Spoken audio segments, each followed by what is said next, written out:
Self-surrender Part 2.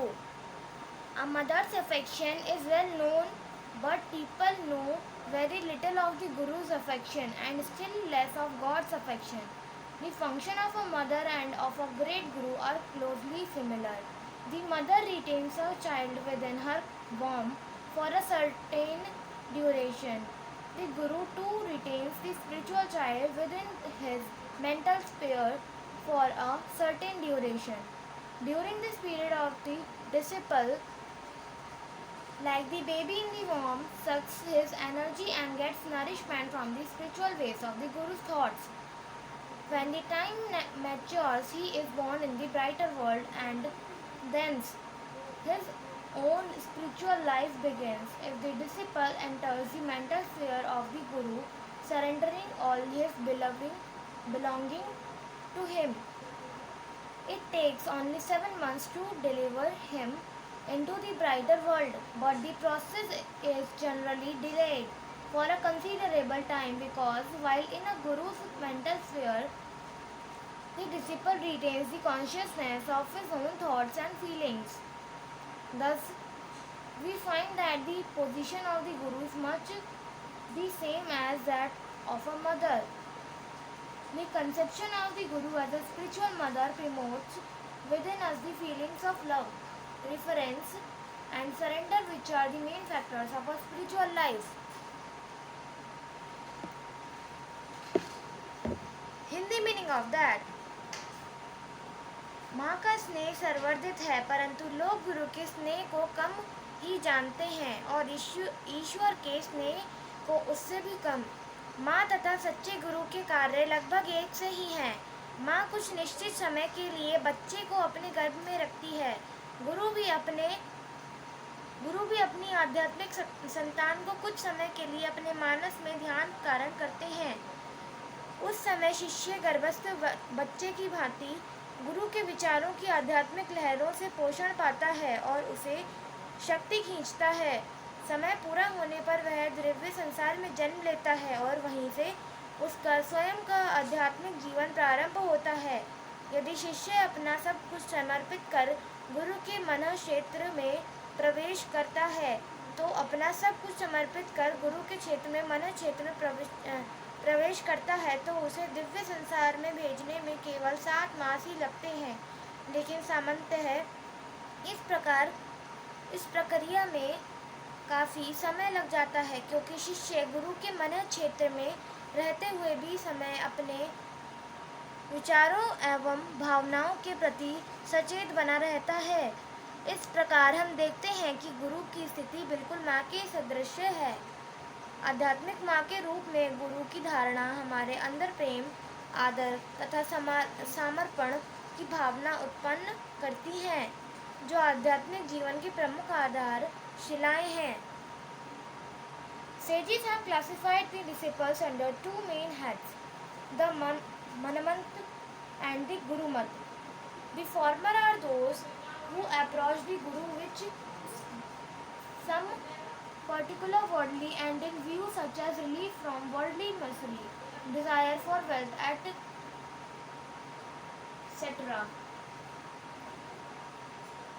They submit to him only so long as they are hopeful in the achievement of their desires. When they meet disappointment in this respect, they are off. For such disciples, the question of obedience or submission even does not arise. What to say of surrender? Hindi meaning of it. ऋषियों ने शिष्यों के 2 प्रमुख श्रेणियों में विभक्त किया है, मनमत तथा गुरुमत। पहली वे है जो गुरु के पास कोई विशेष सांसारिक उद्देश्य जैसे भौतिक दुखों से मुक्ति, धन की इच्छा इत्यादि लेकर जाते हैं। वे केवल उस समय तक उनके अधीन रहते हैं जब तक उन्हें अपनी इच्छाओं की पूर्ति की आशा रहती है। जब उन्हें उसमें निराशा मिलती है तो वे भाग खड़े होते हैं। ऐसे शिष्यों के लिए आज्ञाकारिता एवं अधीनता का प्रश्न ही नहीं उठता। समर्पण की कौन कहे। Gurumukh disciples are those who obey the commands of the master in all matters and try to submit to his will in all possible ways. Submission begins with obedience. When we are deeply impressed by the great powers of a master of higher attainments in spirituality, we feel inwardly inclined to follow his guidance. But often the effect remains upon us only when we are in the presence, and when we are away we become unmindful of him. Repeated association with him for some time brings us in closer touch with the great soul, and his supremacy begins to be established in our heart. We accept him as our guide in all matters pertaining to our spiritual advancement. The result is that we remember him frequently. When we are perfectly convinced of his superior capabilities, only then our submission into true sense begins. We go on with it and practice as we are directed. We think of pleasing him by our actions. The idea of right or wrong, too, begins to assume prominence in our heart, and we feel inclined to refrain from evil. We consequently adopted the line of virtue so that we might be able to please our great master. It is our primary motive, for we wish to be saved from the miseries of the next life. Hindi meaning of it. गुरुमत शिष्य वे हैं जो अपने गुरु की आज्ञाएं मानते हैं और हर संभव उपाय द्वारा उनकी इच्छा के अधीन रहने का प्रयत्न करते हैं। अधीनता आज्ञाकारिता से प्रारंभ होती है। आध्यात्मिकता में जब हम उच्च स्थिति प्राप्त गुरु की महान शक्तियों से अत्यंत प्रभावित होते हैं तो हम उनकी आज्ञाओं का पालन करने के लिए अंदर से झुकाव महसूस करते हैं, परंतु बहुधा यह प्रभाव हमारे ऊपर उसी समय तक रहता है जब तक हम उनके सम्मुख रहते हैं, और जब हम दूर होते हैं तो हम उनके प्रति असावधान अथवा उदासीन हो जाते हैं। कुछ समय तक उस महान आत्मा का बार बार का संपर्क हमें उनके निकट संसर्ग में लाता है और हमारे हृदय पर उनकी श्रेष्ठता स्थापित होने लगती है। हम अपने आध्यात्मिक विकास से संबंधित सभी विषयों में उन्हें अपना पद प्रदर्शक मान लेते हैं।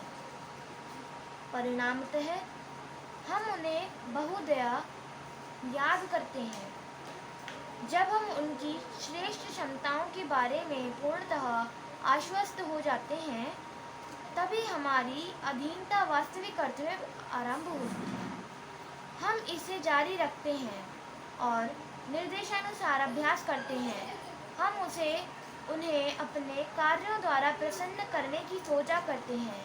हमारे हृदय में उचित अनुचित का विचार भी प्रमुखता ग्रहण करना आरंभ कर देता है और हम बुराई से दूर रहने की सोच लेते हैं। हम सद्गुरुओं का पालन करने पड़ते हैं जिससे हम अपने महान गुरु को प्रसन्न कर सकें। यह हमारा मूल उद्देश्य है क्योंकि हम अपने आगामी जीवन के दुख से बचना चाहते हैं। But so far, we reserve to ourselves the right of discretion and are, therefore, responsible for all our actions, whether good or bad. At a higher stage of self-surrender, such a discretionary power becomes almost extinct and a man does everything thinking it to be his master's will. The question of right or wrong does not at all arise in his mind, or it becomes absolutely certain that by following his master's will, he is doing the only right thing and he does nothing but the right, feeling it to be his master's will. In the meaning of it. पर जब तक हम निर्णय करने के अधिकार स्वयं तक ही रखते हैं, हम अपने सभी कार्यों के लिए, चाहे वे अच्छे हों या बुरे, उत्तरदायी हैं। आत्मसमर्पण की कुछ ऊंची अवस्था पर ऐसी निर्णय बुद्धि लगभग समाप्त हो जाती है और मनुष्य प्रत्येक कार्य मालिक की इच्छा समझकर करता है। उचित अनुचित का प्रश्न उसके मन में बिल्कुल उठता ही नहीं, क्योंकि यह बिल्कुल निश्चिंत हो जाता है कि गुरु की इच्छा के अधीन रहकर वह केवल उचित कार्य ही कर रहा है और वास्तव में वह उचित के अतिरिक्त और कुछ नहीं करता, क्योंकि वह उसे मालिक की इच्छा समझता है। The end of self surrender.